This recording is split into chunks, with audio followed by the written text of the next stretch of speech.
So I thought I would try to record just a short intro here, saying what this is. So in light of, I guess, just recent conversations I've been having with different people across different channels on YouTube and stuff, I was talking to my friend Kal, and I was asking him some questions and going back and forth on like what's the difference between Christ and just any other martyr? What makes Christ God, things like that. So we were just kind of just talking back and forth in this app called Signal, and it's just kind of like voice chats, kind of like walkie-talkie. And then Cal strung them together and put them together in a podcast format. So I'll link his podcast as well below, so people can go find his podcast, like him and subscribe. I just thought I would probably just throw some picture, I don't know, whatever, and just let it play through on here too. And I thought I'd upload it to YouTube as well, in case people want to comment or something, and maybe people can find it. And because I'd like to hear what other people think as well on this topic, and pick up from here and maybe continue the conversation in other areas with other people. So anyway, enjoy. See, something that I think I learned from Langan is that the abstract or the universal is not what is fundamental, nor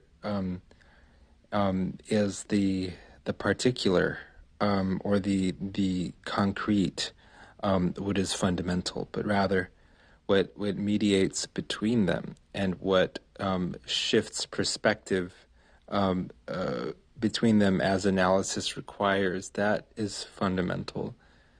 That ultimate reality is both immanent and transcendent, and what that means is, though it is the source of everything, it cannot be separate from everything, but must be sort of irreducibly joined to everything and within everything. So understand how creation requires, because creation is generative. It genuinely adds something, and so there is a way that a price must be paid for the addition of some new creation, where the price must be paid in terms of the suffering that will go along with said creation. If there is a will that is other than God's, there will be sin, there will be grief. That price has to be paid. So there's something canonic associated with creation. But the thing is, crucially, God can't pay that price from some absolute vantage point out there. There's nothing outside ultimate reality meaningfully. He has to pay it from within. You put these together, that means that the proving point, the central turning point, is within, and it's in the person of Jesus Christ dying on the cross. It's not separate from or abstract or out there. It's not a symptom. It's an imminent fact within history. Although its reverberations, its transcendent reverberations sort of pervade everything, and are sort of echoed within us in our own sacrifices. As it is written, one died for all, therefore all died. That's another way to look at it. It's quite interesting. Meaning, in other words, because Jesus Christ made the sacrifice, so we all will necessarily imitate him. So anyway, like as far as motivating the notion of incarnation, when you put those together, you just have incarnation. And that's why I like the video with Jonathan Pajot and Father Stephen Young, talking about how, like Maximus saying that the man Jesus created the world on the cross, not just the pre-incarnate logos or something, but actually the man Jesus Christ on the cross was creating the universe. Okay, so I want to riff on this a little bit because I could totally agree with you completely. But like I feel like if I were to say something, I'm not saying this is like a dilemma. Like maybe these things just can't be reconciled anyway, or maybe they will be. I mean, as universalists, I think they ultimately will be, but I don't know how or when. But I was just thinking, like, if I say something like that to Jacob or a Jewish person in general, Orthodox Jew, I imagine they would say something like, well, then why isn't that Adam? Why isn't that Moses? Like, Jacob said all these things last night. He asked these questions, and I was like, these are really, really good questions. Like, why isn't it Moses? Why isn't Elijah? Why isn't it Job? Why isn't any of God's, like, suffering servants? Why isn't it any mediator or any martyr, or the story of the 10 martyrs that Jacob tells? Like, why isn't it them that are mediating between God and his creation?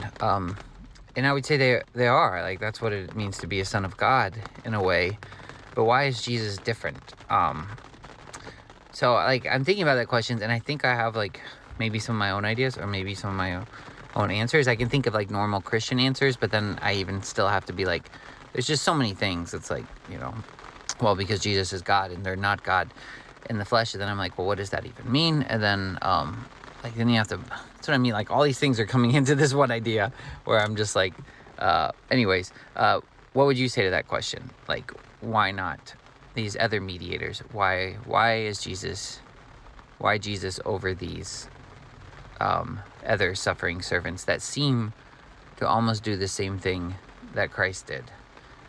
I mean, when you look at Stephen the martyr, is very similar. And maybe, I mean, I said that statement and I wasn't trying to be like just dismissive or anything, because like maybe that just is the answer. It's just like, well, Christ is God, and that's the only answer there is. But then I still just get it. I think personally, I start to get a little confused about theosis, because in the way the whole Trinitarian pattern seems to work and the idea of theosis. But I think maybe your idea of the candle, the one flame that lights all the other flames, kind of solves that. I'm not sure. All right, I'm going to shut up and just let you answer. See, this is a very interesting question, and my reaction to it is like this. It's like Jesus is these things because that's what he symbolizes. In other words, ultimate reality is self-referential. It's a kind of self-symbolizing symbol. It's both the word and the reality, right? And it's fractally so. Because the reality upon inspection turns out to be, let's say, another kind of dyad of word and reality and so on. And so, in other words, if someone were to say, well, how come it's not Moses? How come it's not Elijah? My question, what I want to ask is that what Moses symbolizes? That he symbolized, that when you look at Moses, you are to understand that he's God? Is that what the symbolism and the story around his person mean? Is that how Moses is to be interpreted? And if so, what is it about the figure of Moses which commends this interpretation? Because I'm not really aware of that, let's say, body of literature or that tradition of reading scripture that says that, based on these things and these symbols, Moses is to be understood as God made man. Ditto Elijah, ditto anyone. So this is where my mind goes with that question. To answer your other remark, it's like where you feel tempted to say just because he just is, we need to appreciate that about identity, that it is in a way self-presupposing. You can't start with the assumption X is X and then ask now why is X X? That doesn't make sense, because to ask why X is to presuppose that X is possibly not itself, but it has to be itself. So if you begin with the assumption that it is what it is, you can't ask why it is what it is. I hope that makes sense. And so, you can ask whether we have reason to believe some description matches some person. That's a separate question, though. And again, so like if the sayings reported of Jesus are true, they constitute reasons to believe that, he is who we believe him to be. Now, just because we have these sayings doesn't mean the sayings are necessarily true. I'm not claiming that, but I'm saying at a minimum there would have to be smoke, even if the smoke doesn't necessarily mean fire. So there would have to be sayings of some kind. What are the sayings with regard to Moses and Elijah that suggest some interpretation where, oh yeah, Moses was God in human form, or Elijah ditto, etc.? So maybe that goes some distance toward answering the question as well. If you want me to sort of be a logician and tie it all in a nice little bow, here's how I would put it. Ultimate reality must necessarily satisfy some description as follows: that it be a sort of that it be self-referential in such a way where it's a self-symbolizing symbol. It's this fractal pattern where it represents itself.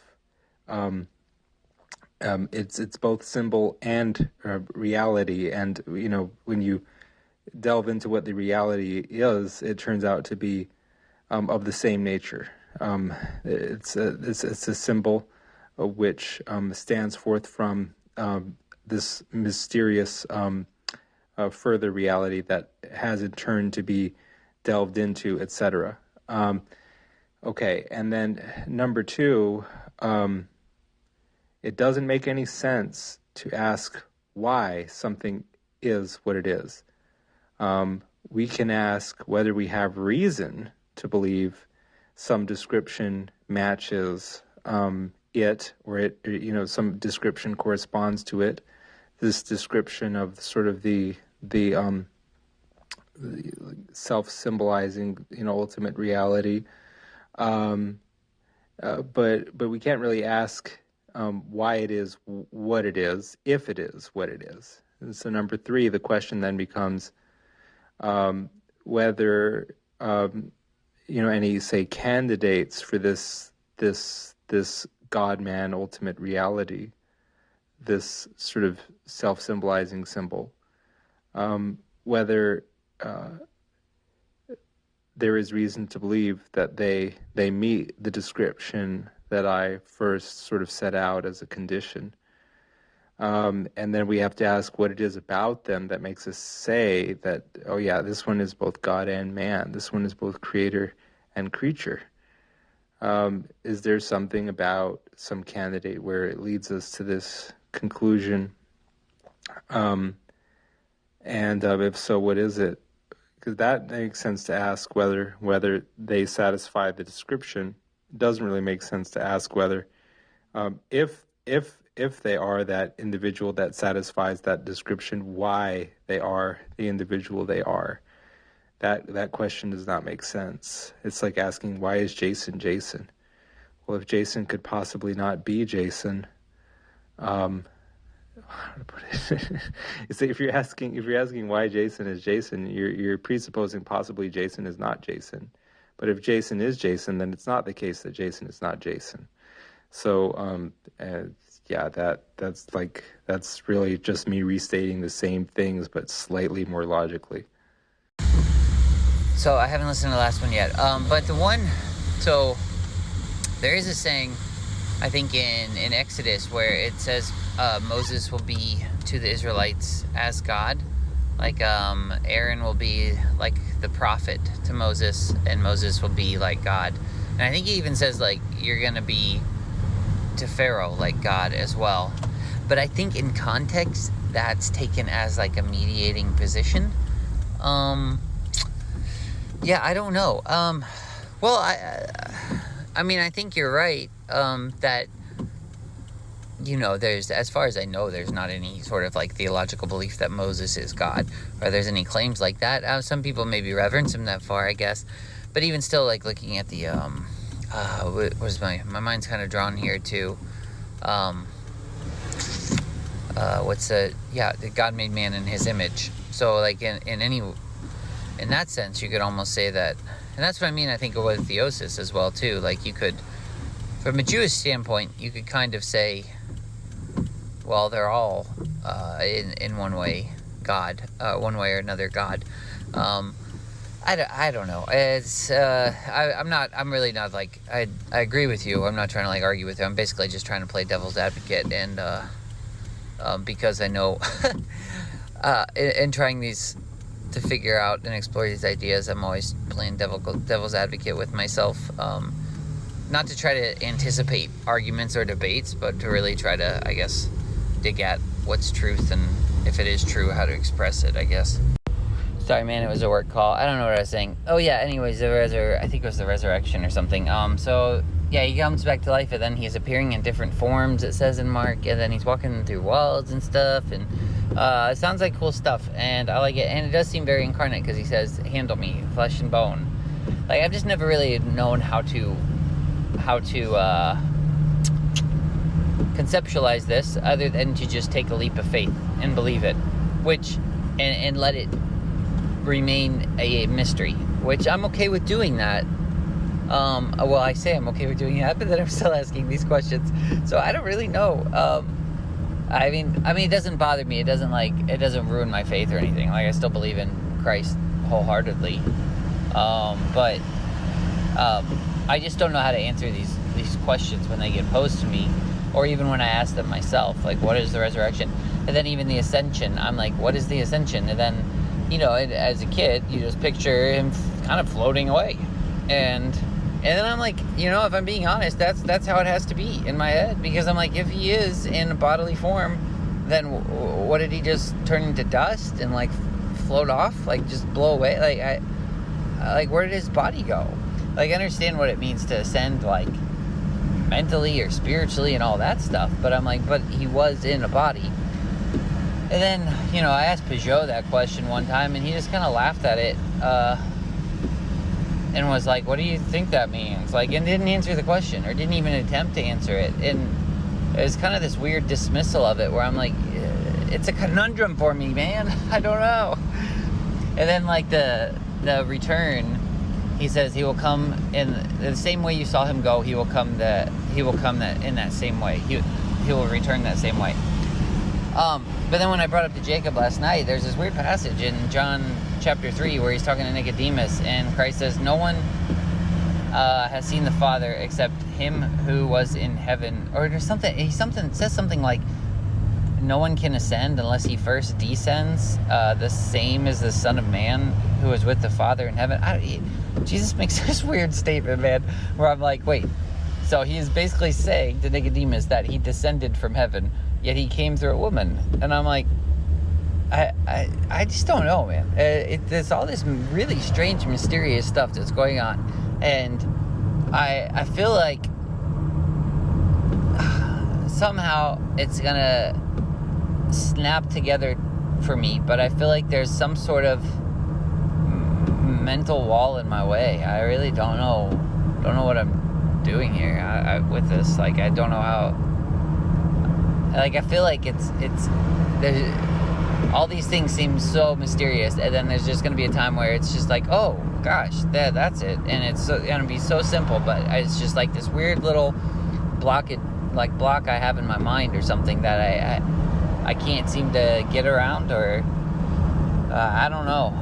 Maybe I just need to pray some more and try to be more attentive to it. I don't know. So, yeah, I mean, regarding Moses, the tradition is not that he is somehow both God and man, or it's not that he's God, let alone that he is somehow both God and man, right? Now, there is some sense in which everyone can be said to be God. The question is whether Jesus can be said to be God in a stronger sense than you or I can, or is it the case that whatever sense we can say we can mean that Jesus is God, it cannot be any stronger than the sense that we can mean when we say that you or I am God. And this came up in my conversation with Jacob, And that's what I was talking about, what it might mean to be the reflection of someone's will. For example, in a video game, your character is you, even though it's not you. Do you know what I mean? Because your character is you in the game because it reflects your will, reflects your positive will. And Jacob said, well, if that merely means not sinning, then anyone who doesn't sin is God. In other words, anyone who avoids doing certain sinful things. I mean, it would be kind of hard to find a human being who never once did anything sinful. But, I was also talking about how it's about avoiding, say, sins of omission and of commission. In other words, it would be something like, it's not only what it's not only what you do, but it's also what you don't do. Anyway, that came up as an aspect of it. But the thing is, the interesting thing is that what you would call free will, it relates to like the knowability of your own intentions and your own will. And so in some sense, it's like Jesus Christ is something like the known will of God, and then we all are the unknown will of God. If that would make sense. I mean, I do think that there is a stronger sense in which Jesus is God, stronger sense than you or I, that the man Jesus is God, and that he reflects the positive will of God, not just the permissive will. He's like God's known will, and we are the unknown will. So in other words, I don't think it's the case that any sense that Jesus can be said to be God is the same sense that you and I can be said to be God. I think it's different. It did come up there between me and Jacob, and he said, well, it's a better moral example to have someone who fails and gets back up than someone who's perfect. And it's like, first of all, the issue does not turn on whether, or not entirely on the quality of the moral example or the desirability of Jesus as a moral example. Although on another level, if you're aiming at something, you are aiming at perfection. Perfection has to exist, as a concept, even if it's not achievable in practice. But the other thing is that it's not really just about whether he was the best moral example or not. I think it's about more than that. I think it's about God existing in his own mind as his idea of himself, because there's nowhere else for that idea. Well, there's nowhere else for God to exist except in his own mind. But more so, it has to do with this sort of the union of let's say creator and creation and some more fundamental, for lack of a better term, hypostasis or instantiation. It has to do with like this kind of weird fractality. Anyway. Yeah, I really, really like everything you said here. So I feel like there needs to be, I need to kind of hammer down on the, not like against Jacob hammer down, but hammer down in my own mind, like really, the, I guess, sinless nature of Christ, that he is the ideal, something to aim at. He is God, which, I mean, I believe all those things. It's just, because you mentioned, I don't know, you said a lot there. It was all really good. But I remember you did mention, like, Jacob said, well, it's better to have the one who falls and repents. But it's like, but there would be no repentance if there was no ideal. Like, there wouldn't be. Because you have to have an aim. And if you're aiming at the ideal man actually has to exist. Otherwise, you wouldn't actually get back up. Like, there wouldn't be a getting up from the fall. Yeah, it might make a better story, but yeah, there wouldn't be this return if there was nothing to try to return to, I guess. Yeah. So in that sense, Christ is the God man. He's the perfect being.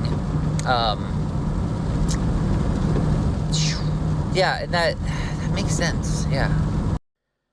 Well, yeah, I mean, I guess I would try to say again better than I said before that it's not just about what Jesus didn't do. It's about what he did do. So it's he did what God would do if God were here in human form. When we're playing a video game, your character is your character because it's doing what you would do. It's not doing what I would do. Um, and so it's not just that he managed to avoid sinning and therefore he's God. It's that in other words, it's not that he avoided sins of commission and therefore he's God. It's also about what he positively did do, something like making full use of your potential. He avoided sins of omission. But see, even so, if you just view it merely negatively, it's incomplete. You have to look at what he did do. So the miracles of our Lord are reprisals of certain divine themes, right? And that's why there's a whole George MacDonald it's like sermon series on that, right? And so, and the walking on the water and the dying and the resurrecting, that's like that's the like the new creation, right? Or like, behold, I'm making all things new. Everything is of that pattern. And so, anyway, my brain is slow right now. Everything you're saying makes a lot of sense to me. The Pajot thing, he said he dismissed it. What does it mean to go up? Well, that's a very interesting question, because what does it mean to go up? Because in NDEs, they go up, but they don't go in the far reaches of outer space. They go up in terms of some kind of hierarchy of concepts. They go up qualitatively, not quantitatively, along the dimension of distance, right? And, there has to be something that gets unlocked in our minds where we just snap out of viewing things only spatio-temporally. And we understand that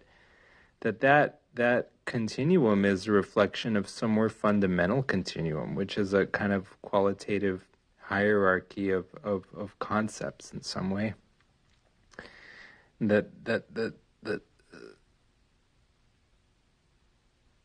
the play of the mind is totally free and unbound along any dimension it can conceive.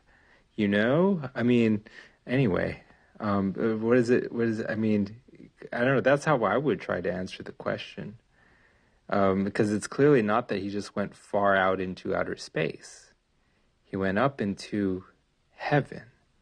Heaven is not in some direction that I can point, right?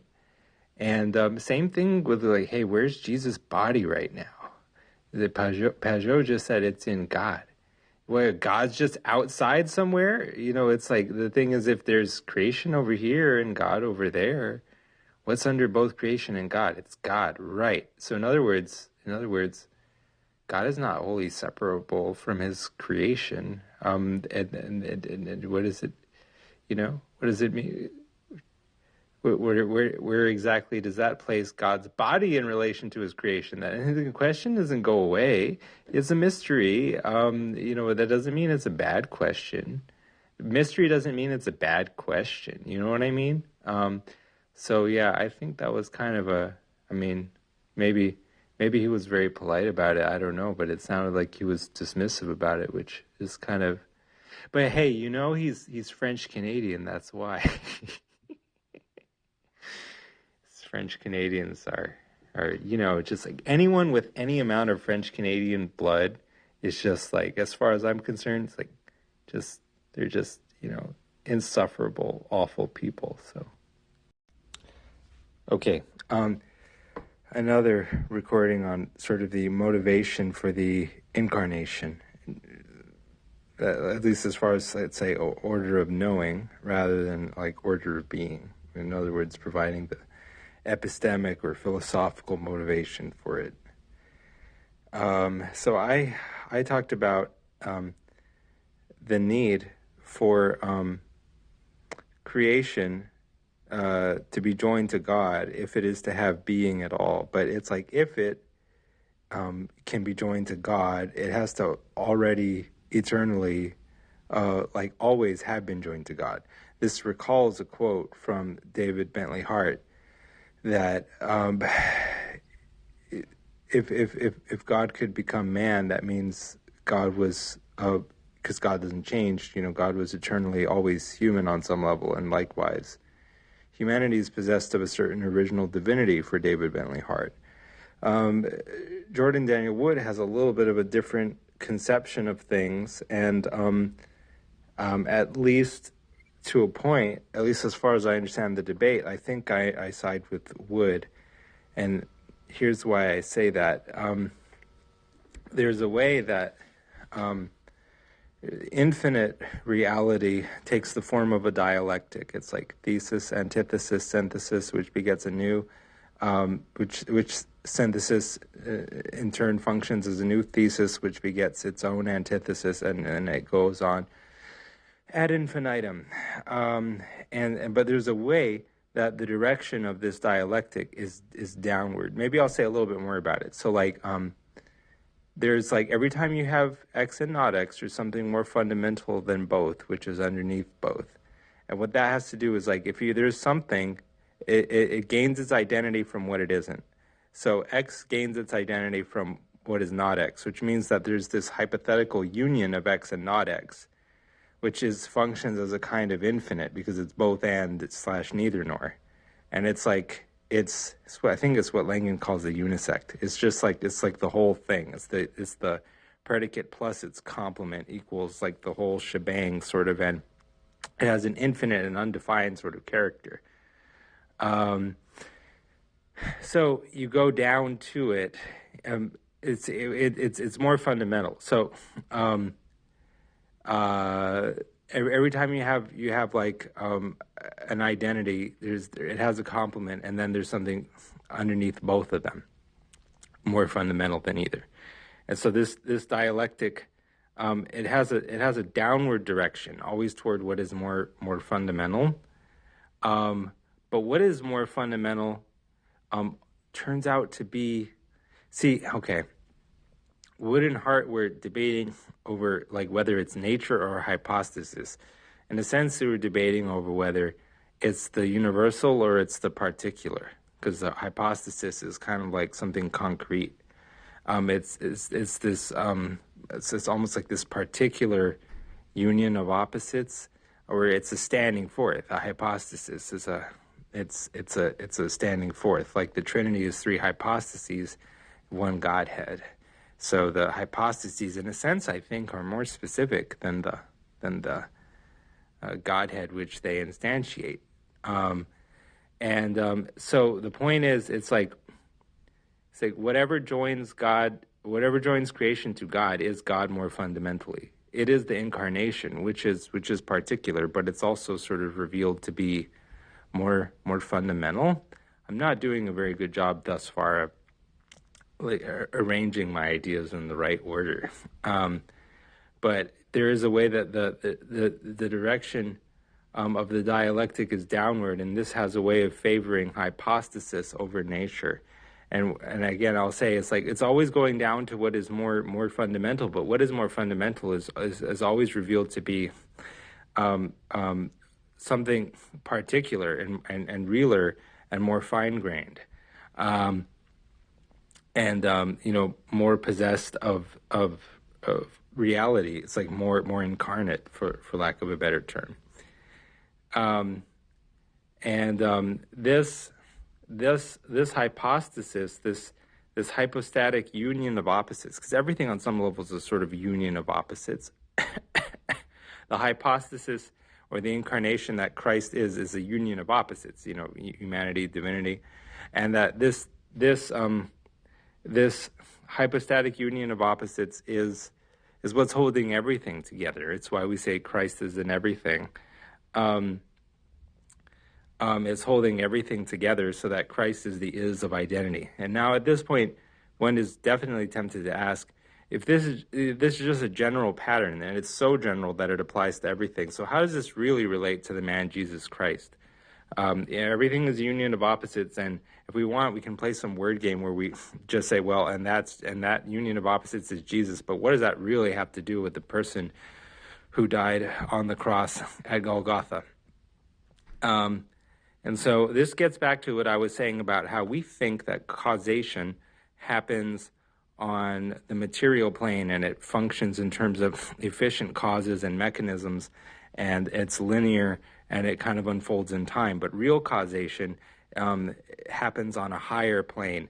It happens on the dimension of intention and the binding of will, what Langen calls telesis.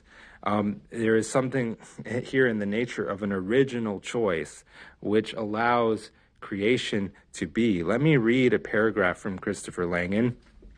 He's always sort of impenetrable, but just listen for the music of it. According to the reality principle, the universe is self-contained, and according to infocognitive monism, it regresses to a realm of nil constraint, unbound telesis, or UBT. That's that both and neither nor thing I was talking about, from which it must refine itself. According to the telic principle, which states that the universe must provide itself with the means to do this, it must make and realize its own choice to exist. By reason of its absolute priority, this act of choice is identical to that which is chosen, that is, the universe itself, and thus it is reflexive, or it acts on itself. In other words, existence is everywhere the choice to exist. Accordingly, the universe must adopt a reflexive form in which it can select itself for self-defined existence, with the selection function identical to that which is selected. This means that it must take a certain general or initial form, the multiplex unity form. And that's actually, again, that's the union of opposites right there. The identity of identity and difference. That's the is of hypostatic identity. In other words, it's Jesus. The multiplex unity form. Okay, this means that it must take a certain general or initial form, the multiplex unity form, which contains all of the requisites for generating the contents of reality, due to hology, whereby the self-contained universe has nothing but itself of which to consist. This form is self-distributed. It's in everything. And so what I'm saying is, okay, in order for creation to have being at all, it has to be joined to God. Whatever joins God to God is God more fundamentally. What I'm saying is it's just fractal Jesus all the way down. You're just always uncovering deeper levels of incarnation, basically. But the incarnation is always what you uncover.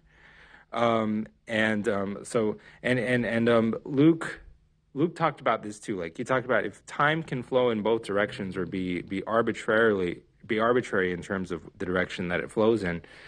It's still there needs to be some kind of reference point or instantiation point, and what that effectively is the final cause, or that for the sake of which creation was created. It was essentially loving relationship with us. The relationship with us was the end in itself that motivated creation slash incarnation. And that required this sort of kenotic death to self, represented by bearing, all the sin and otherness, for lack of a better term, that is involved in creating creatures such as ourselves with different wills from God and sinful wills. As our wills are sinful as we grope toward the light that is God. So let me see. Talked a little bit about the Luke recording. There's more here. I still probably haven't really said it. But I think maybe this is a start. Yeah, I totally agree. I like everything you said here. I need to keep hearing it, keep repeating it, so I can get it in me, so it'll flow out of me better. But I totally agree. I just I don't think I've formed quite as good as language around it as you have. But the other thing too is here's one thing. I keep trying to push against it as hard as I can. I'm not really sure for For what reasons? I guess just because if I so let's say whatever joins God to God, whatever joins God to His creation is more God, basically. It's more fundamentally God, because God had to join Himself to His creation in order to even create it, and that makes sense. But then it's like, well, the question is still a little bit, why not Moses? But I guess you could say that it was Moses for a time, because Moses was kind of a mediator for a time, and I think that's the reason why. I'm kind of asking a question too. Is that the reason why Christ is more Moses? Because He is the God in man. He is the divine man. And then He is also like accepted. I mean, there's the resurrection and everything. I don't really know how to put it. It seems, so I guess I'm saying, there's also Melchizedek, which was like priest of God Most High. He was kind of a mediator between God and man that came to Abraham. Which I think he's still mysterious. Like, nobody knows who he is or what he is, but all we know is, like, in Hebrews it says he's eternal, basically. He exists forever. So you could argue he's kind of like Metatron or like Jesus or something like that.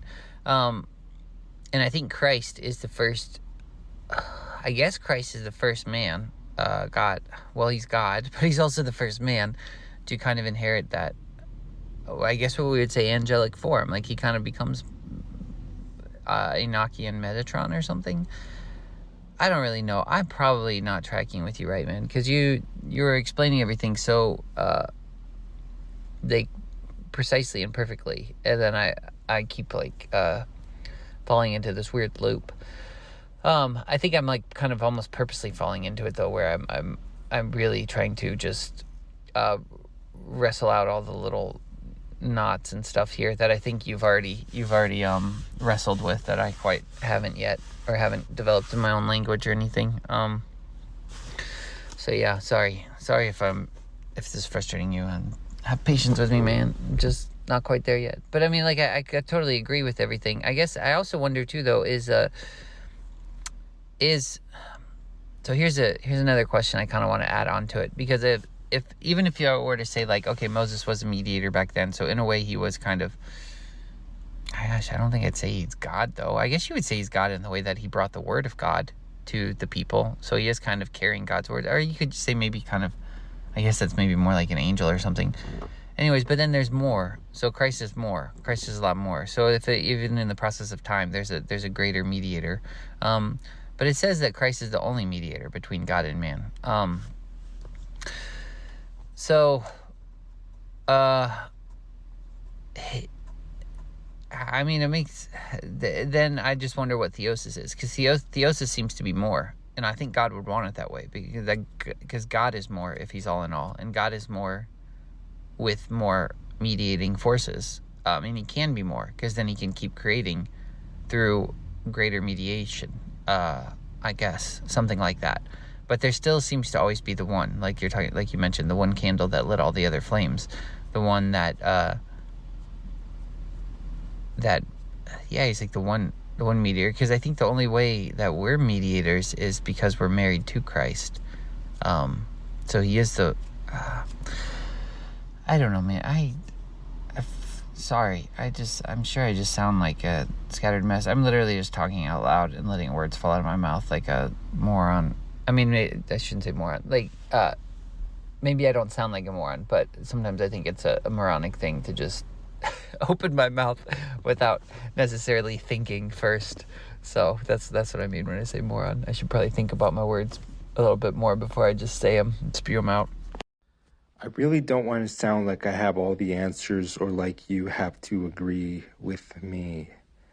I remember it was something I told you in another one of our conversations, that if you ask Jesus, don't we talk about you too much? It's like he would have to agree, but only because we said it. It's like, you have said it. And what I mean is that Jesus, he dies in order so that we can be. And because he's ultimate reality that's holding everything together. You see his arms wide on the cross. he's holding reality together. He's being God, and so he's being ultimate reality. So the thing is, there's always, I think, maybe, I don't know. See, what is presuppositional? It's like, it's alpha and omega. It presupposes itself, and that means it's not quite derived sequentially or linearly in the way that we would like.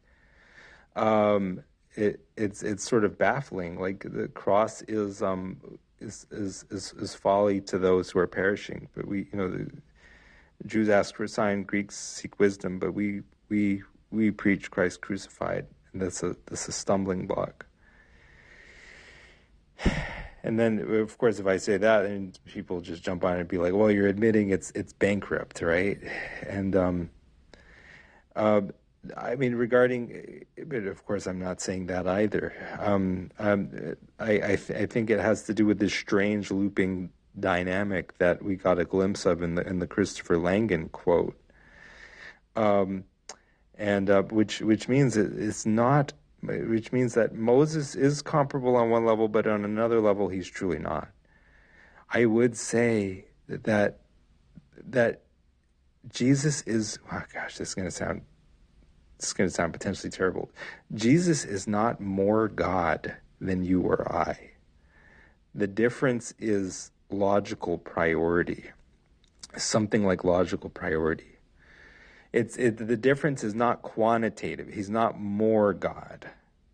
But there is a way that if we become God, we become God through him, in him, by him, and he is the God that we become. And like I am tripping on my own words in a way that I find useful and good. Like I wrote creation. First, I'll just say as an aside, maybe it was useful for the previous recording to understand that for Maximus, the incarnation was not just a sort of means to an end, a plan B response to the fall. The incarnation was an end in itself, that for the sake of which there could be no greater end. So I wish I had mentioned that in the previous recording, but whatever. For Maximus the Confessor. Now, I wrote something else too, which I'm going to lay out as an example of me not getting it. I said creation required something kenotic. So there's something kenotic about creation. It's God. It's like a Simpson. God making room, right? And but the nature of ultimate reality itself requires that God be eternally joined to his creation. Eternally joined to history on some level. And now the question is whether this kenosis has to show up in history. And I don't think I so much answer that as assume that in the following. I wrote an explanatory note to myself. The creation always has to be joined to God. So this kenosis had to be a real event in creation, in history. And therefore, God had to be in his creation to do this.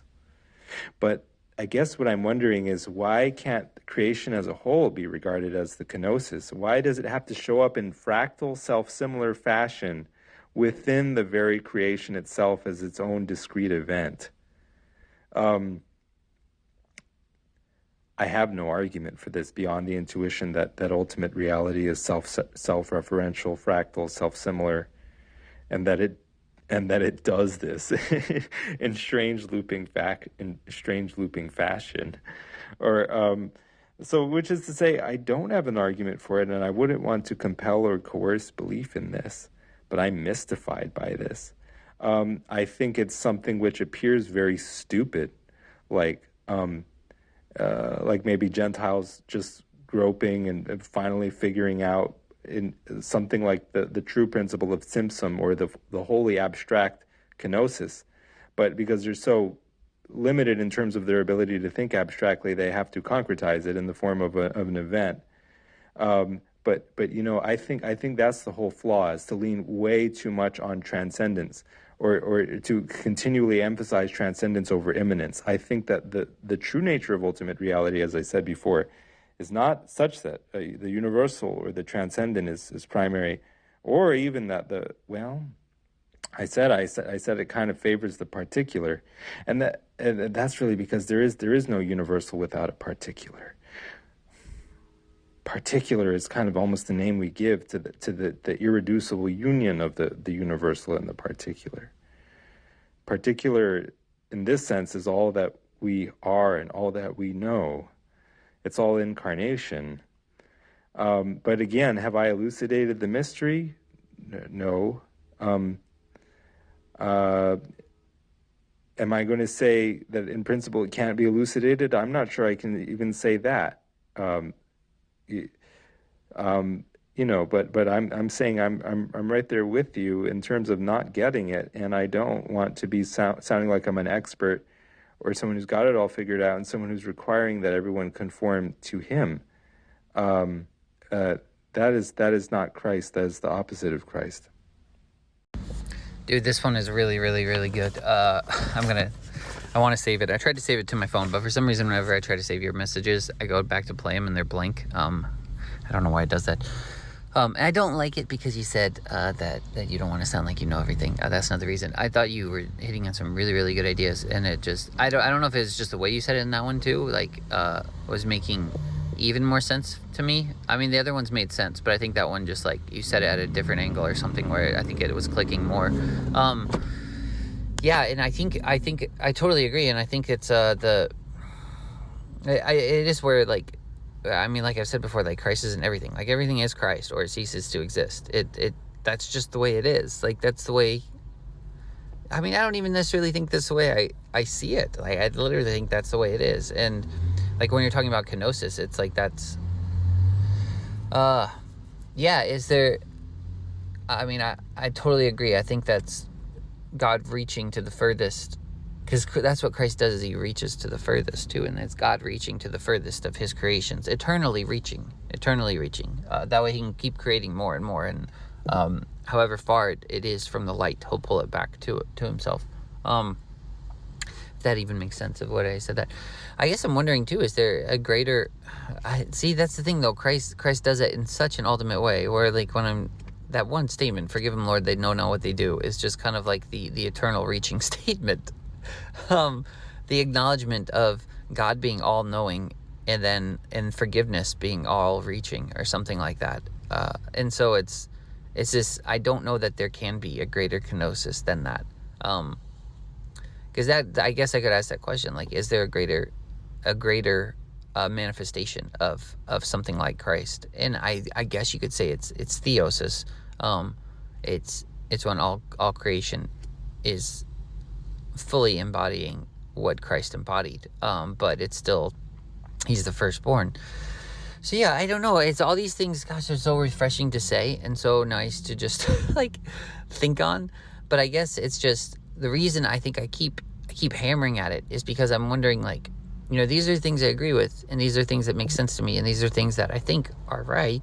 I don't see how they can't be. But then hold on, I'll end it here, then I'll start another one.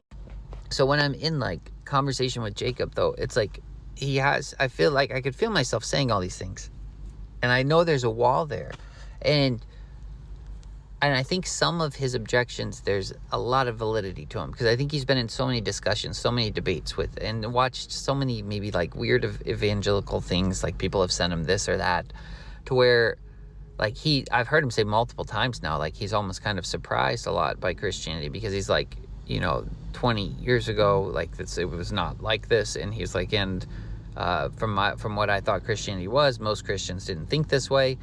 And I think he's right. Most Christians don't. Like, we're kind of in this little corner, quote unquote, say. So it's like people are coming to him and they're like, you know, it's not this way. That the objections you have, they're valid, and we have the same objections. So I don't know. But then there's still this part of me where I think, like, I'm just wondering if the reason I'm hammering at it is because I'm trying to find another language or a softer language to kind of like, not to sneak in a weird theology and like hit him with it, you know, but to like actually talk about it where it's not like a combative conversation, just more of like a synthesis or something like that.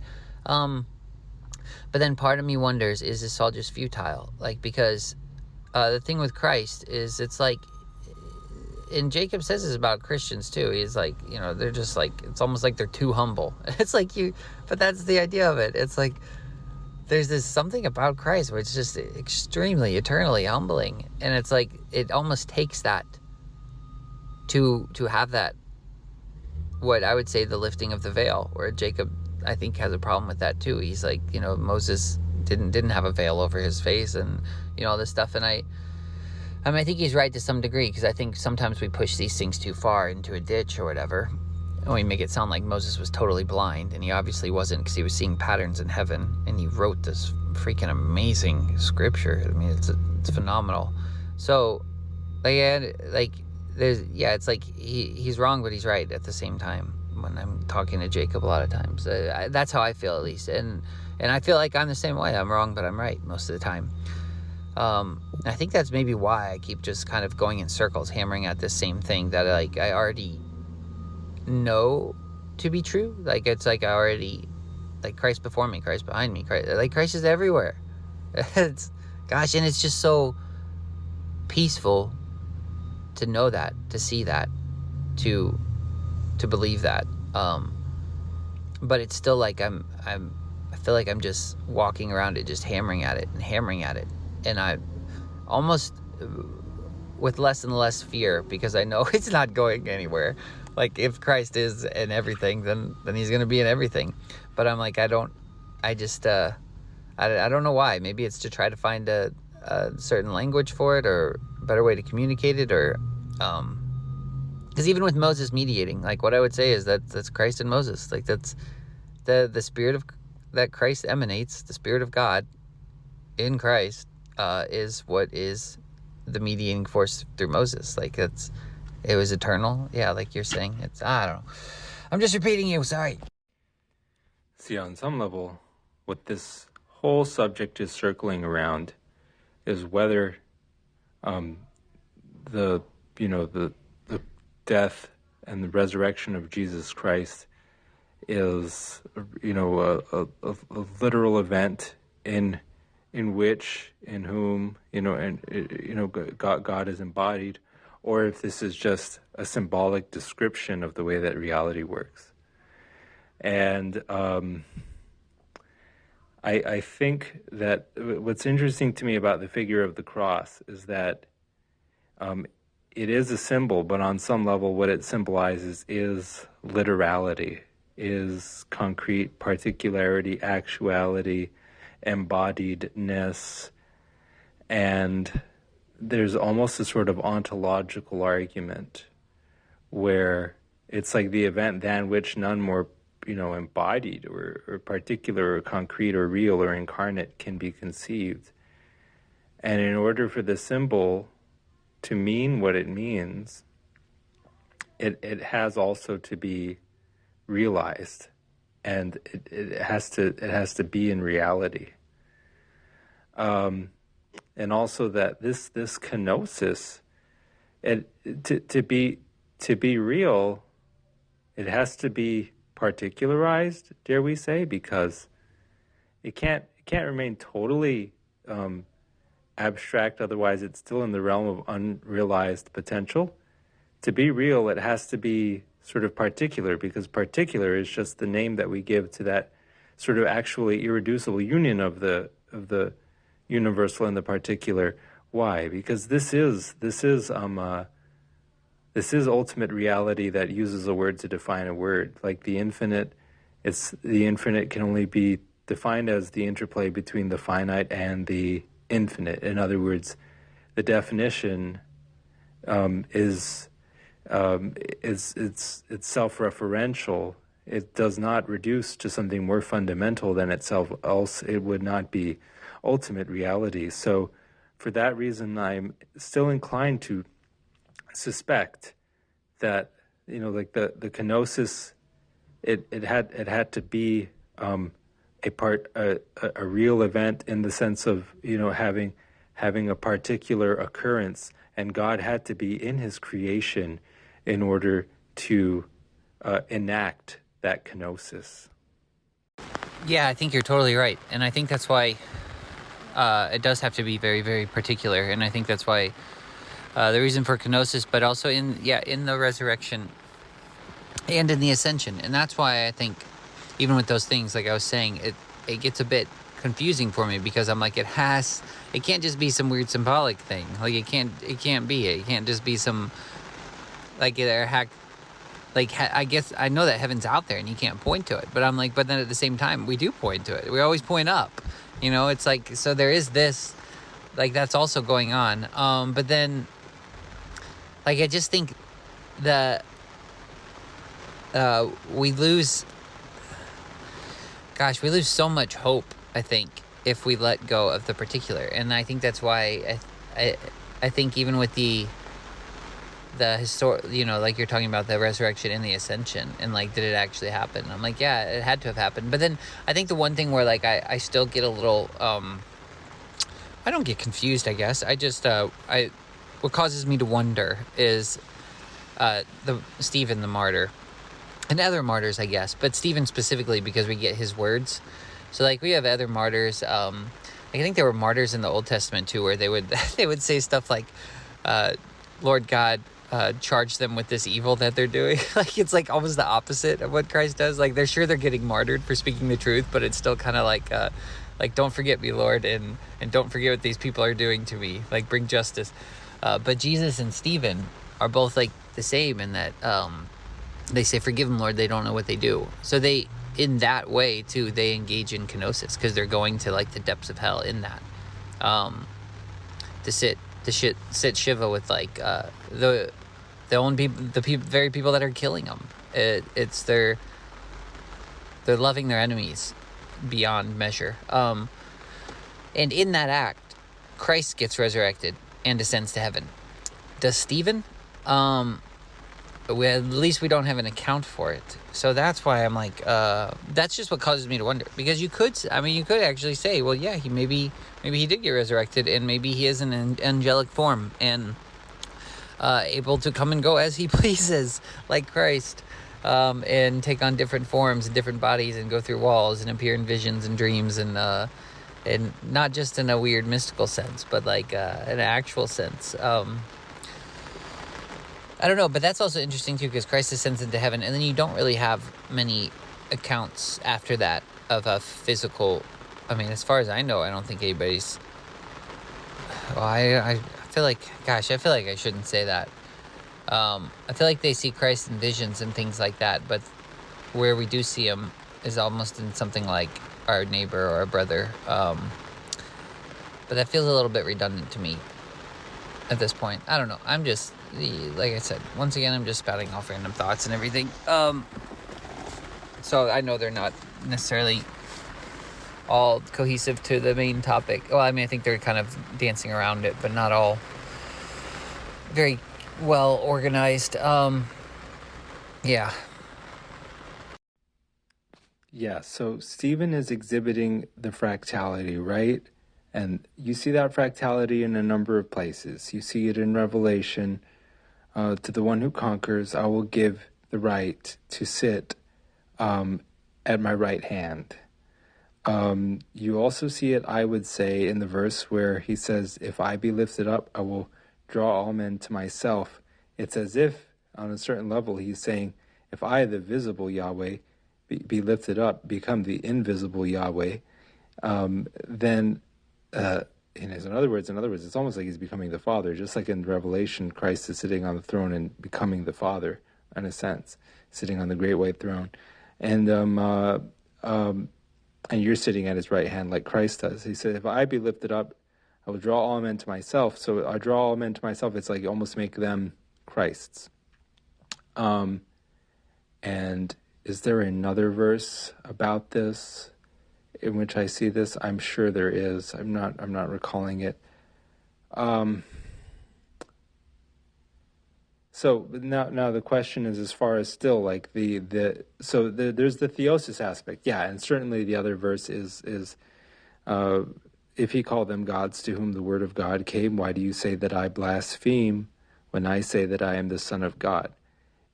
He seems to be saying that that we too are. If he is God, then we too are God in the same sense. That's what he seems to be saying. But there would still be some kind of difference of logical priority. Again, like the candle that lit all the other candles, qualitatively same flame, but still it's like the flame that they received, it has the identity of Jesus, and it was through Jesus that they received it, and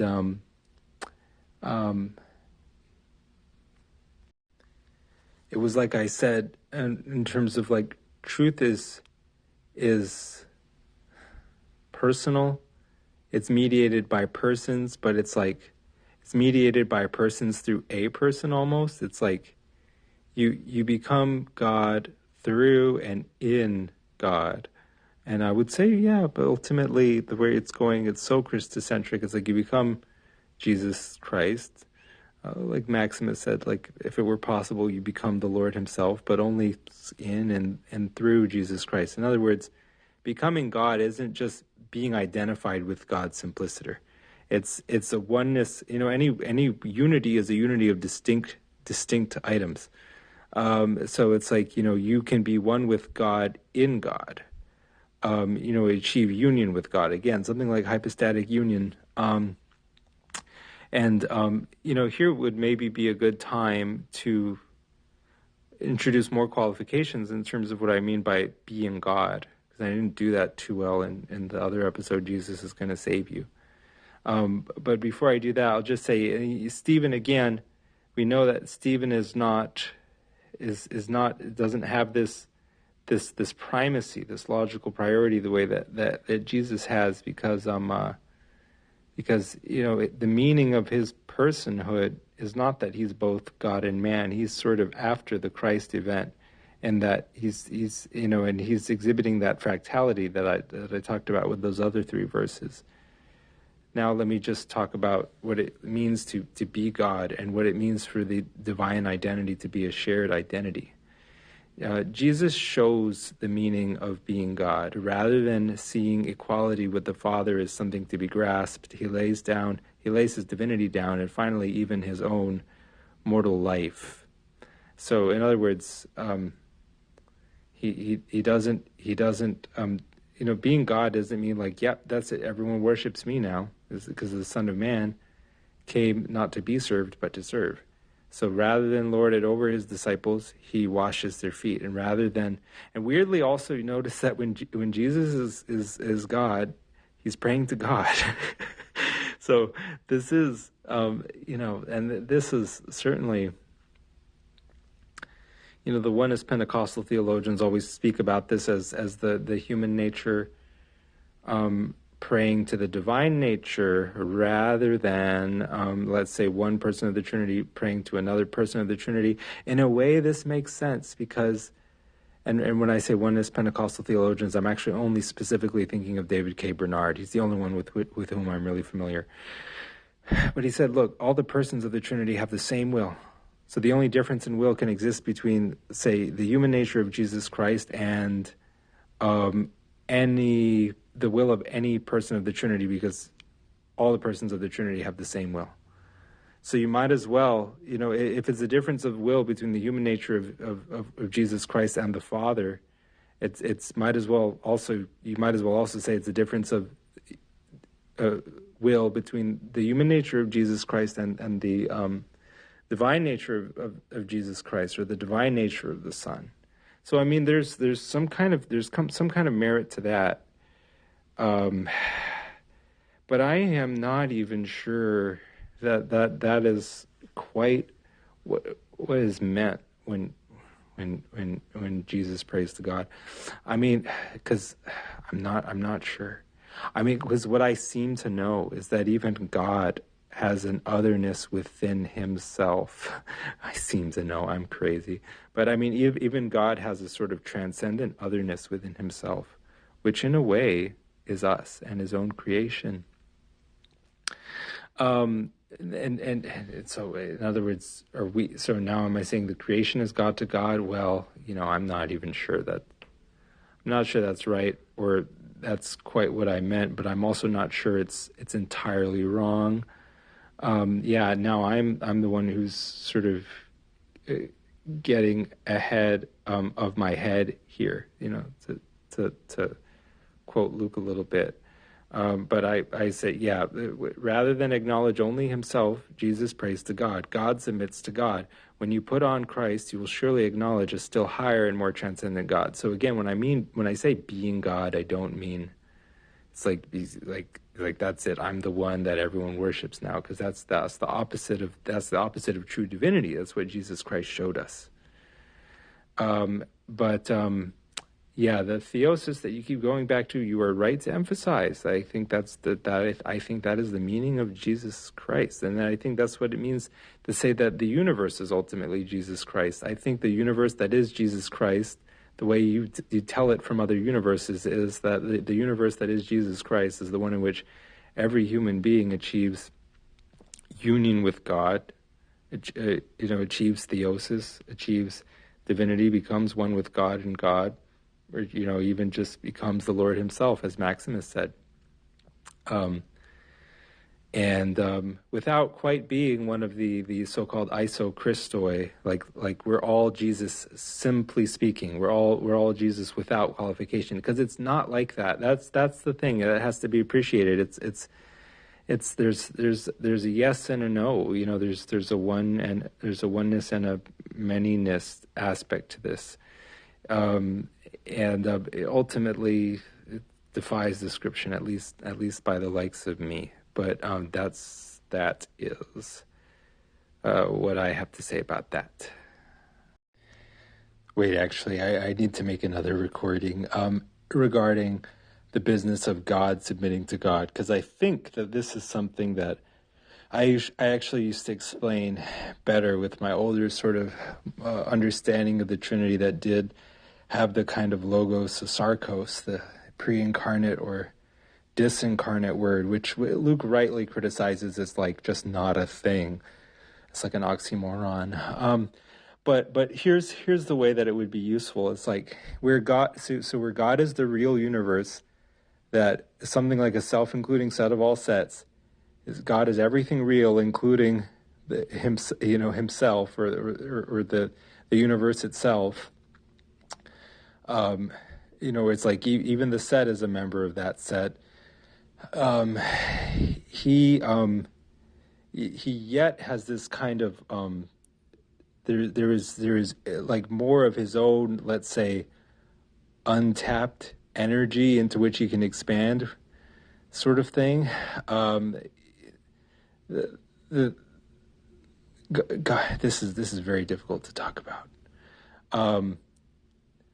God is something like the union between the finite and the infinite. They're kind of interplay, and there is a sort of generativity that this allows.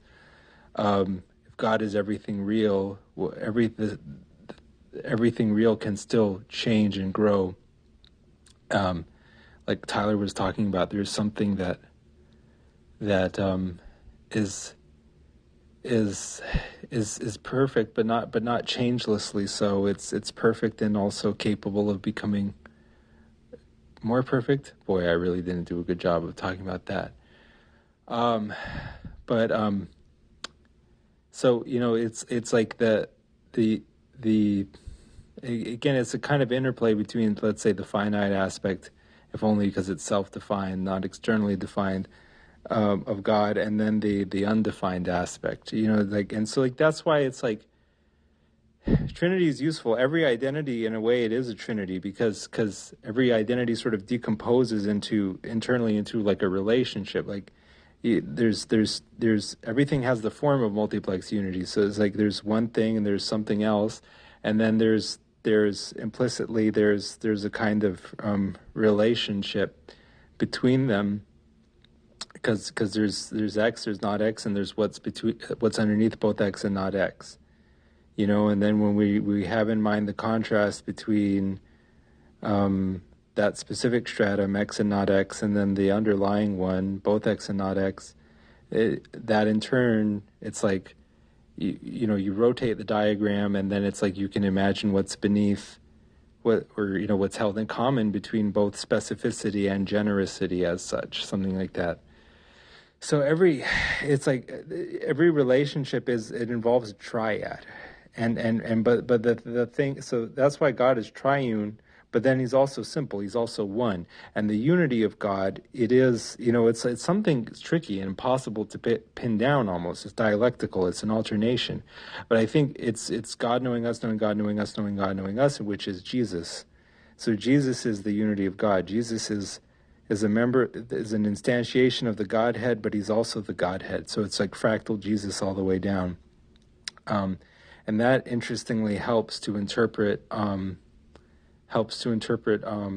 1, where it's like, in the beginning was the Word was with God, and the Word was God. We don't want to change the sense of the word God mid-verse.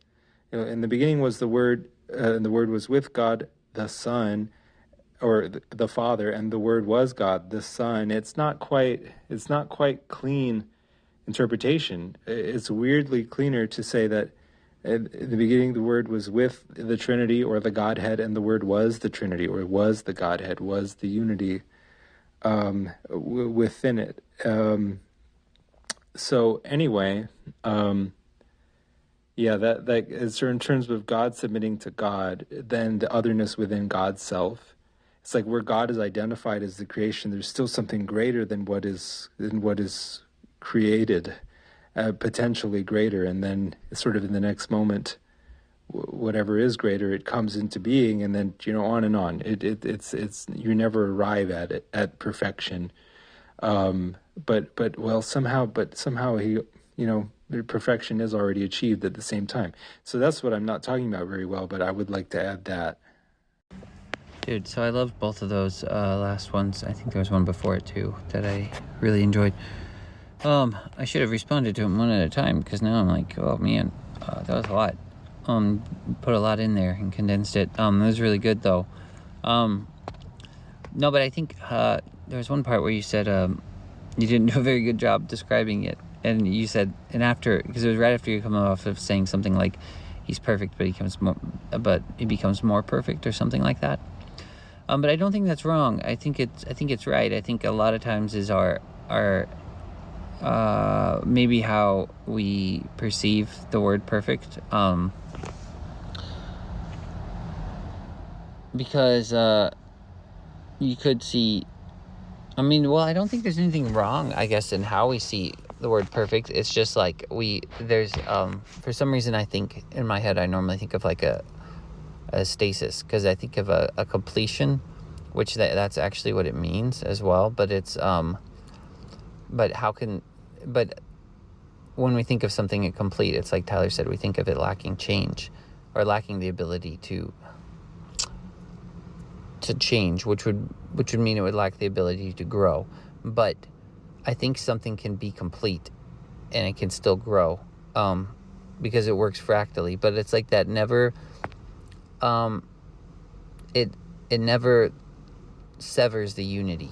Does that make sense? So the unity, like the Holy Spirit is perfect. So it's like, and that's the spirit of something like I say, it's the spirit of something like forgiveness. I don't want to say it's forgiveness exactly, because I don't think there has to be a fall. Like, I don't think that has to be severed in order to have forgiveness. Like, I think it's just probably more something like unconditional love. So it's like that is never severed. I don't know what I'm saying, because God's always holding us by that, but it's never turned from, like there's never it never falls into dualism. Does that make sense? Like, it's always the multiplicity is continually expanding, but at the same time it's being held in unity. Like, it never falls into any sort of dualism, or there's never any severing. It's always, so it's continually perfect and complete, but continually growing and like changing and interworking. Like, I don't know, it's the spiral thing. That's how it's looking in my head. Oh gosh, I don't know, man. You're right, these things are hard to talk about. So the other thing like, I just want to keep riffing on more, because like I feel like I'm tracking with you, right, when you're talking about God knowing us, God knowing us, God knowing us, that sort of thing. I feel like I'm tracking with you, right? It's just like I haven't found a way to put it simplistically necessarily. Like it's strange, because it's like, how is God the creation? Because it's like you mentioned, if God is the Son of Man, if he is Jesus Christ, like, well then, and if God is eternal, then he always was the Son of Man, right? And how does that work? It's just like, it's such a strange thing. Like, how is, because we think of creation like in time, in the beginning God created the heavens and the earth, and it's like, well, where, if God always was, then, and he's in those things, and he's in his creation, Jesus Christ is like made of the flesh of the earth, then it's like, well, you see what I mean? It's hard for me to even talk about or conceptualize, but it's like, I don't want to say that those things were always in the mind of God and that's how they existed, because that seems like a reduction of it. Like, it seems like it should actually be, I really want to push the limits of it, and push it and say, no, it always was. Like, somehow it always was. It always was all those, gosh, does that even make sense? The Son of Man always was.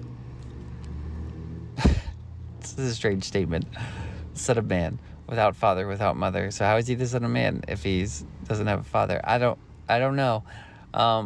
Maybe that's wrong to say, but I don't, for some reason, I don't necessarily think it is.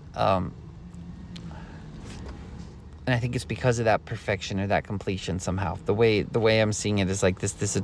I used to describe it before as like a perpetual mercy machine. It's like this continual working, like this spiral, like the donut thing you showed me, the weird donut shaped thing where things are flowing out and flowing back into each other, but it's all like happening at once. So it's like somehow in that way, I don't know, it just becomes some weird sort of like mandala, like psychedelic trip thing when I try to talk about these things. But that's why I was saying, like, you have something that I want, because it's something in seeing that where I'm like, it's when I can look and see with the eyes of Thomas, and that's what I'm after. That's what it is. Just say it plainly. It's like, I want the eyes of the twin, and the twin's eyes, where you can look and you can see and say, my Lord and my God. I'm like, what a statement. Like, I don't know that I'm there yet, but I think it is in this, in everything you're talking about. It's wrapped up in here, and it's wrapped up in theosis, and it's gosh, I don't even know if I should send this. Because the twin, like, this even gets into like Greek mythology and I think astrology and everything. Like, there's just so much there, man. But it's gosh, I don't even know how to put it. The times that I think I can look at a human being and say, my Lord and my God, and really, really mean it. I think the times I find I'm most likely to do something like that is maybe when you see like a newborn. You can just look at it, and there's something about it where you could just say, you can look at this child, newborn, infant, and just say, my Lord and my God. And so I think there's somehow Christ always held that nature. Even though he grew up, he held that spirit of that childlikeness. I mean, we talk about this a lot. And so in that, and I think it's kind of this return to that or something in this theosis state. I don't really know, man. In the youth with Metatron, there's just so much here. My God, it's so hard. It's so hard to piece together. I don't know. Every time I feel like I respond to your messages, I feel like I just muddle them up. But you're doing great. So, yeah, I really appreciate everything you had to say. I had to listen to those twice, and now I'm going to have to go back and listen to them again. Because, obviously, I don't know, man. I need to chill my mind out today. I haven't even had that much Diet Dew, but my mind feels like maybe that's why I need some Diet Dew. Because it just feels like it's shooting off in all different directions constantly all day. Goodness gracious. Ugh. Okay, so it's time to address your recording, which in part dealt with the question of how it is that, Jesus can be eternally Son of Man. In other words, eternally the product of some kind of linear time sequence. It is very confusing. So to add more confusion into the mix, I'm going to read a very long selection from Christopher Langan, and it's from his book The Art of Knowing, and it concerns time and time as a sort of loop. This is all very important stuff because when we reason theologically, we don't want to sort of commit the sin of positing some kind of more original time and space to which God is subject. I recall a phrase from Augustine, like the moment time was created. It's like that seems to imply some more original, absolute, like Newtonian time. And that seems like a problem. Similarly, the sort of Kabbalistic notion of a tzimtzum or a divine withdrawal, I mean, as correct as it may be in its intuitions, it seems to presuppose some kind of like more original space that God is withdrawing from, and some more original space that he's withdrawing into, like this absolute background space. And so, but of course, it's like if that's not what's meant, then what is meant? Well, maybe something like the death of Christ is meant. But that's the weird way that Christ always ends up being more presupposed than proven. It's like you need to presuppose Jesus, perhaps, in order to have a symptom. And then the question is whether the symptom is necessary. But anyway, let's listen to. I mean, this is all speculation. I'm not saying that any of this is like rigorous, like deductive stuff. Let's read from Langan. I'm jumping toward the end. Before we get to the final word on time, there is one more aspect of physical grammar that must be considered. Physical reasoning sometimes requires a distinction between two kinds of time, ordinary time and cosmic time. With respect to observations made at normal velocities, ordinary time behaves in a way described by Newtonian analytic geometry. At higher velocities and in the presence of strong gravitational fields, it behaves according to Einstein's special and general theories of relativity.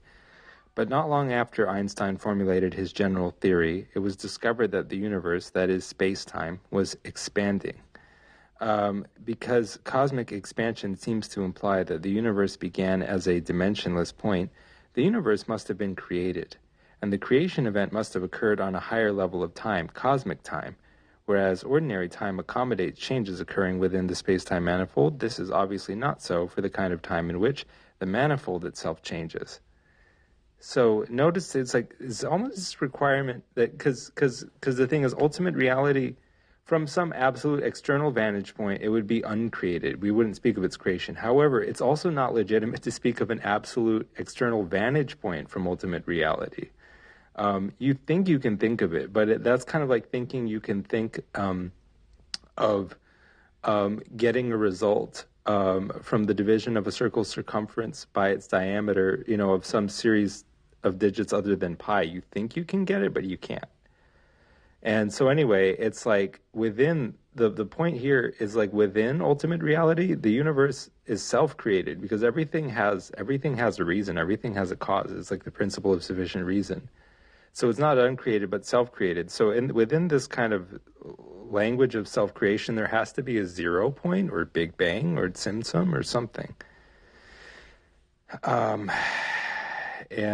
So it's like perhaps theology needs to accommodate or account for that. And the question is how and where and in what ways. So, okay, let's go back to Langan. Again, we're not like, I don't know if all this is right. I'm just saying, and I'm not claiming to understand all of it. I'm just saying, listen for the music. Now for the fly in the cosmological ointment. As we have seen, it is the nature of the cognitive self to formulate models incorporating ever higher levels of change or time. Obviously, the highest level of change is that characterizing the creation of reality. Prior to the moment of creation, the universe was not there. Afterwards, the universe was there. This represents a sizable change indeed. Unfortunately, it also constitutes a sizable paradox. If the creation of reality was a real event, and if this event occurred in cosmic time, then cosmic time itself is real, but then cosmic time is an aspect of reality and can only have been created with reality. This implies that cosmic time and in fact reality must have created themselves. So now we're talking about like sort of the self-created God. God is God knowing us, knowing God knowing us, knowing God knowing us. In other words, in the God knowing us, knowing God knowing us equation, he's not merely God on one side of the wall, he's the whole thing. So in other words, if we talk about like a kind of bidirectional loop where it's like the Big Bang gave rise to human beings, but then the consciousness of human beings allowed for the retrospective observation and therefore reality of the Big Bang, it's kind of closing a loop. And it's like so man is like the self-understanding of God, suggestively, perhaps answering why God has to incarnate as a man to be at the sort of absolute linchpin or center point of, the kind of whole, let's say, manifold or symbolic hierarchy, of heaven and earth, of the general and the specific. So you have this kind of bidirectional loop of like not only God creating man, but man creating God. And in that loop, it's like God isn't just the God term in that equation. God is the whole thing. God is the whole, let's say, self-creative process whereby God creates man and man creates God. Something like that. And that's all Jesus, Sunday school style. The idea that the universe created itself brings a whole new meaning to bidirectional time, and thus to the idea that cognition may play a role in the creation of reality. As a self-creative mechanism for the universe is sought, it becomes apparent that cognition is the only process lending itself to plausible interpretation as a means of temporal feedback from present to past. Were cognition to play such a role, then in a literal sense, its most universal models of temporal reality would become identical to the reality being modeled. Time would become cognition, and space would become a system of geometric relations that evolves by distributed cognitive processing. Here comes the surprise. Such a model exists. Appropriately enough, it is called the cognition theoretic model of the universe. Boy, this is old. It has a slightly different title. Cognition theoretic model of the universe. A cross between John Archibald Wheeler's participatory universe and the Stephen Hawking James Hartle imaginary time theory of cosmology proposed in Hawking's phenomenal book, A Brief History of Time. The CTMU resolves many of the most intractable paradoxes known to physical science while explaining recent data which indicate that the universe is expanding at an accelerating rate. Better yet, it bestows on human consciousness a level of meaning that was previously approached only by religion and mysticism, perhaps surpassed by them, but anyway, if it passes the test of time, and there are many good reasons to think that it will, then it will be the greatest step that humanity has yet taken towards a real understanding of its most, or least, timeless mystery. We'll see about that. He might be getting a little hubristic there, although he might also be correct in a certain way. And so the circle closes. Time becomes a cosmogonic loop whereby the universe creates itself. The origin of our time concept, the self, becomes the origin of time itself. Our cognitive models of time become a model of time as cognition. And the languages of cognition and physics become one self-configuring, self-processing language, of which time is the unified grammar. Talk about time out of mind. All right. So that was, and yeah, I didn't even find the part that I think prompted me to try to read it. But anyway, I sort of summarized it. It is what it is. But so anyway, here's perhaps how it relates to incarnation. If we're talking about like this kenosis or Tzimtzum or Big Bang or Gnostic God explosion, like this 0 point, the 0 point of cosmogony, it's like we can't have God withdrawing from some more original space. That won't work. There's some way where that entire closed loop of time slash eternity. Um, Boy, this is hard to talk about. If you have like some kind of loop of almost temporal events, um, that that they have a sort of mutual contingency. They're mutually contingent on each other. The loop itself becomes necessary, and the loop is something like eternity. That to have that 0 point, it's like you need to already also have everything else.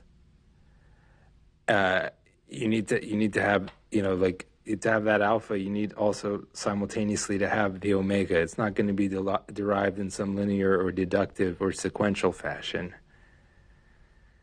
And so it's like that's where it's like, in in order to give something up, he has already to be Christ, um, in the creation, which is his own incarnation, his own self. Um, um, in order for this kenosis to work, because otherwise, what is we're going to have God withdrawing from some more original space, or we appeal to mystery. Well, then I can appeal to mystery with the incarnation, which is really what I should do rather than try to explain it. But no, I mean, maybe you can catch a glimpse of what I'm talking about here. But the frustrating thing is, again, it never quite yields Christ as the product of some valid deductive process. Never is the conclusion, but he's always there, requisite as the presupposition somehow, perhaps. But you talk about the eyes of Thomas and things like that. I don't have that. I can barely get myself to, do what I like, the bare minimum of what I should do, not even as a Christian, but just like, just like a halfway decent human being, right? Even the publicans do this, etc. So, don't don't think I have that. I think that what just philosophically, what keeps pushing me to Christ, is, again, not some kind of rigorous deductive proof, because who has that for anything in theology? We're all so out of our depth in it. But the thing is, at the same time, we can't be in total Mysterian silence, because what we know has to have a little bit of overlap or interplay with what reality is. There can't be some kind of absolute disjunction or divide there between. And we can't help knowing what we know, and we can't help but be compelled by what beguiles us and what we seem to almost apprehend, but not deductively. So, but anyway, but for me, what makes Christ so so intriguing, is this kind of messy interplay, between, let's say, time and eternity, that's presupposed by process theism. The kind of absolute monisms of Judaism and Islam, it seemed to me, make God too transcendent in order, for their models of reality to have a chance of working. They always seem to end up presupposing some kind of absolute background space and or time in which God exists all by himself, prior to any creation. I don't think that's how it works.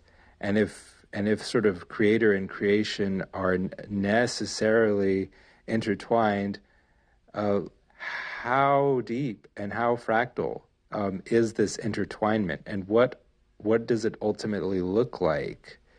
I mean, perhaps there's an answer to be found within the tapestry, of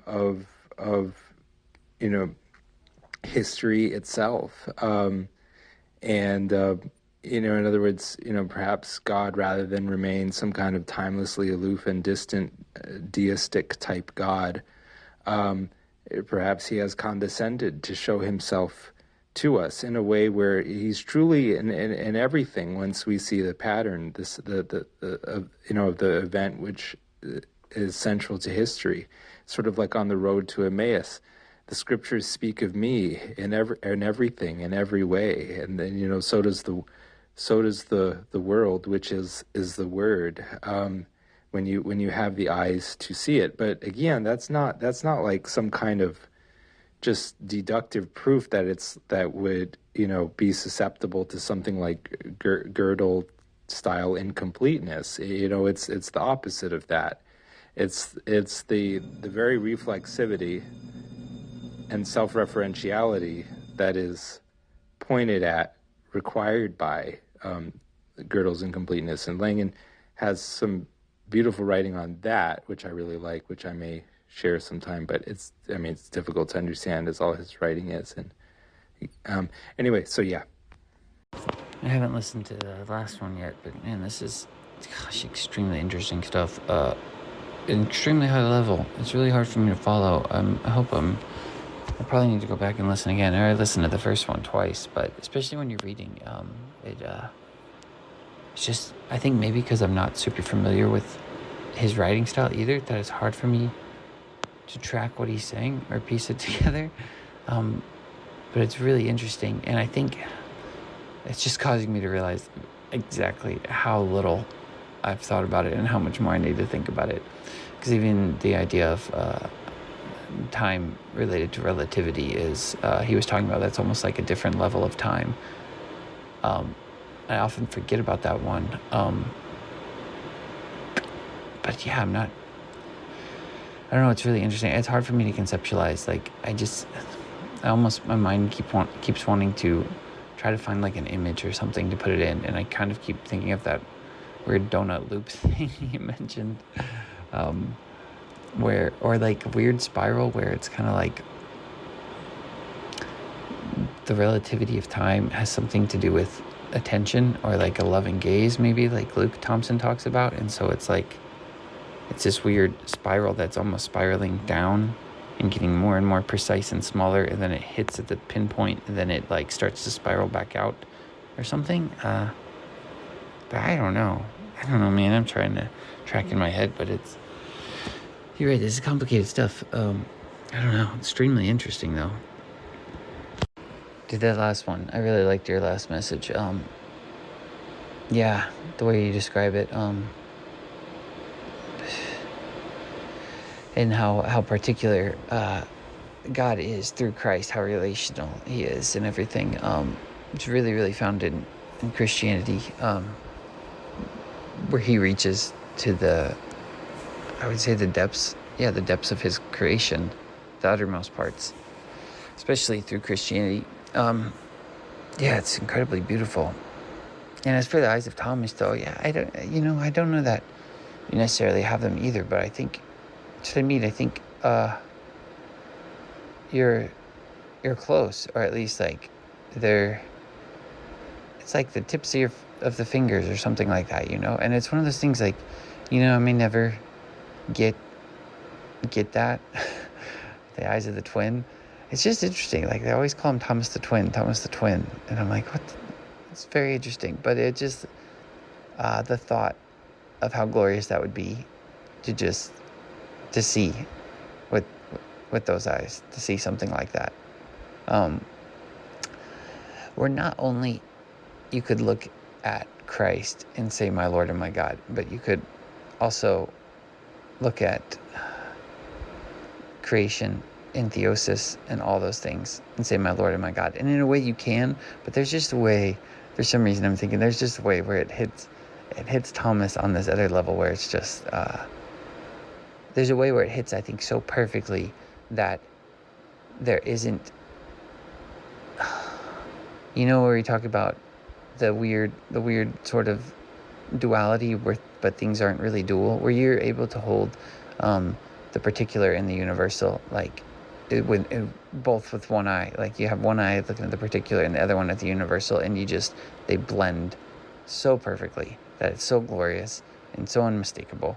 And it's like, I feel like that's what probably hit Thomas in that moment. And something had to hit the guy hard enough to go to India and get, what did he get, skinned alive or something like that? I thought he had like the worst of the martyrs. I don't know, but it just would be, I don't know. It'd just be a beautiful thing to see that way. But we're getting there. But at the same time, it's like, there's this, it should always be a mystery. Like, there should always be a mystery, because that's just how how relationships are. Anyway, there's always a mystery because we're all infinite and we're all eternal, and God is eternal. And so if there's this what did you say, this fractal intertwinement that goes both up and down, it's like it's ever digging deep and ever expanding out. And it's like there's so we're never gonna see it all, because as soon as we see it, the fractal nature of it just like keeps going. And then it's always this intertwinement, this dance, I guess. It's good stuff, man. Okay, so at this point, I asked Jason in text, do you want to release this Christological exchange as a podcast? And if so, what do you want to call it?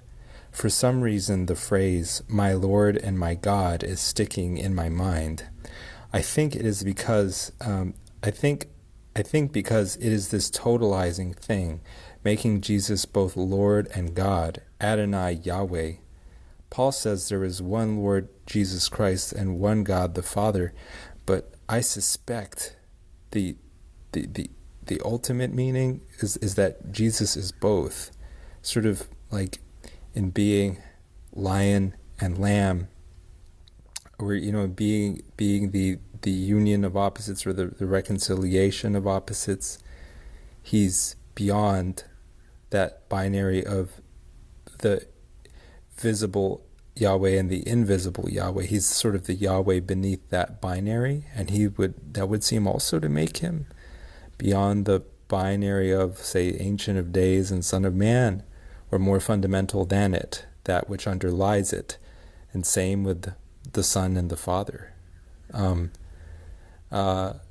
that's obviously heavy, if true, and definitely striking a different note than Christian orthodoxy, although I don't know if it's strictly against it, because it's not negating the Trinity, it's just making the Trinity fractal, making Jesus the unity of God, making him the Godness, the Godhead, in whom the fullness of the Godhead indwelt bodily. So anyway, and so I wrote, Jesus is what joins creation to God and is therefore God more fundamentally.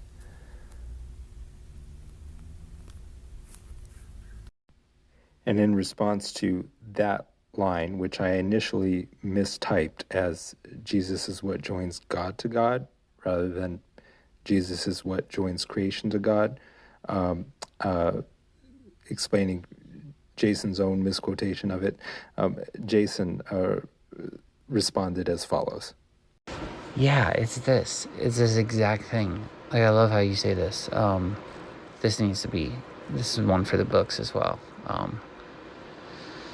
Jesus is what joins God to God and is therefore more fundamental. And then, and the reason it's so astounding to me is like, because Thomas says that looking at Christ, my Lord and my God.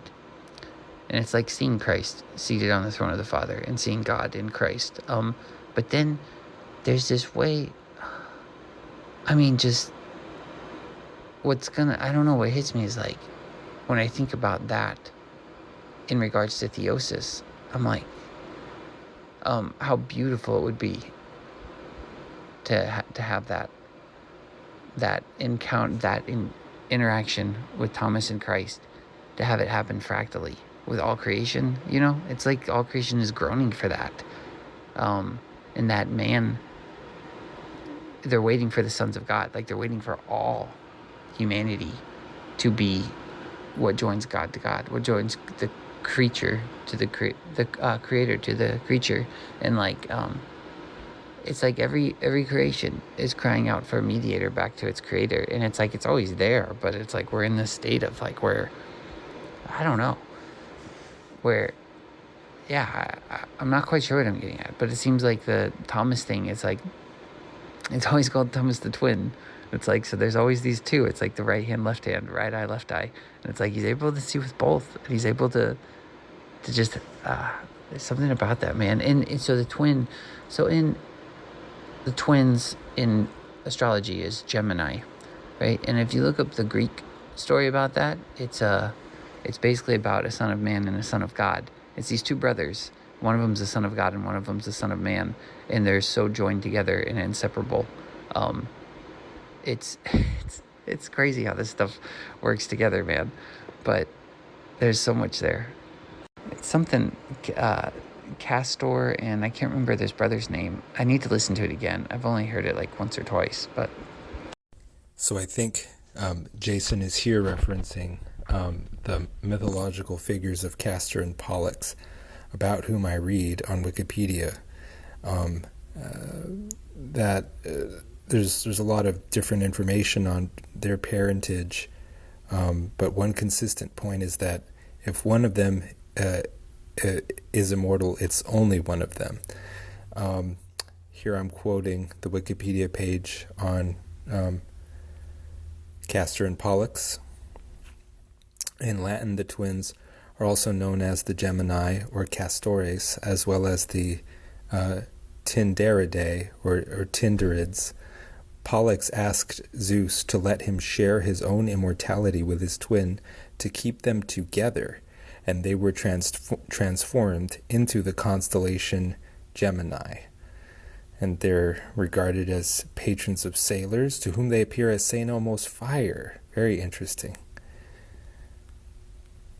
There's something rising in the east, just over the horizon. Oh, it's rising like smoke from a fire, like a ship on a wave, like burning desire. If we see the light, we'll make it home.